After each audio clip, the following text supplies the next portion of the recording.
Hi అండి. ఇంట్లో ఇలాంటి హ్యాంగర్స్ ఉంటూ ఉంటాయి కదండి. ఈ హ్యాంగర్తో ఈరోజు ఒక యూజ్ఫుల్ ఐడియాని షేర్ చేయబోతున్నానండి. ఇలా ఒక హ్యాంగర్ తీసుకుని ఆ హ్యాంగర్కి ఫస్ట్ ఇలా ఊల్ టై చేసుకుని ఈ ఊల్ని హ్యాంగర్ మొత్తం అంతా చుట్టుకోవాలండి. ఒకవేళ ఊల్ అవైలబుల్ లేకపోతే పేపర్ని సన్నగా స్ట్రైప్స్లా కట్ చేసుకుని అదైనా చుట్టుకోవచ్చు.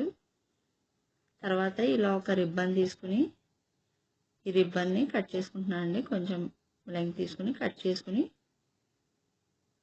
ఈ రిబ్బన్ని హ్యాంగర్కి స్టిచ్ చేస్తున్నాను. నేను ఇక్కడ స్టిచ్ చేస్తున్నానండి. ఒకవేళ గ్లూ గన్ ఉంటే కనుక ఆ గ్లూ గన్తోనైనా అంటించుకోవచ్చు.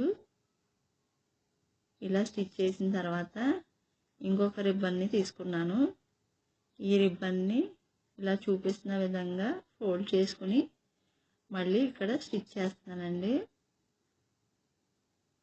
ఇలా ఎందుకు స్టిచ్ చేస్తున్నాను అనేది మీకు వీడియో మొత్తం చూస్తే అర్థమవుతుందండి. ఇలా ఒకటి స్టిచ్ చేశాను కదా, ఈ రిబ్బన్ మొత్తం అంతా ఇలా ఫోల్డ్ చేసుకుని కొంచెం గ్యాప్ ఇస్తూ ఇలా ఫోల్డ్ చేసుకుని స్టిచ్ చేసుకుంటున్నాను అండి. ఇలా నాకు ఒక రిబ్బన్కి 7 or 8 ఇలా స్టిచ్ చేశాను. ఇలా స్టిచ్ చేసుకున్న రిబ్బన్ని హ్యాంగర్కి పెట్టి మళ్ళీ స్టిచ్ చేసేస్తున్నానండి. ఇక్కడ ఇలా నేను ఒక 4 తీసుకున్నానండి ఈ హ్యాంగర్కి.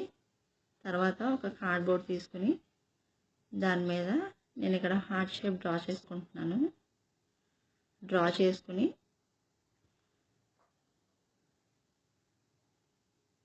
కట్ చేసుకున్న తర్వాత దీనికి నేను కలర్ వేసుకుంటున్నానండి.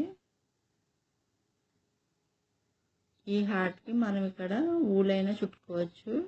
నేను కలర్ వేసానండి.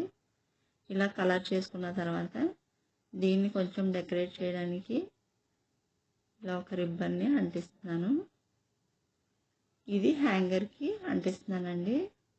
వాల్కి పెట్టుకుని మనం క్లిప్స్, హెయిర్ బ్యాండ్స్ ఇలాంటివన్నీ పెట్టుకోవచ్చండి. ఐడియా నచ్చితే లైక్ చేయండి, షేర్ చేయండి. ఛానల్ని తప్పకుండా సబ్స్క్రైబ్ చేయండి.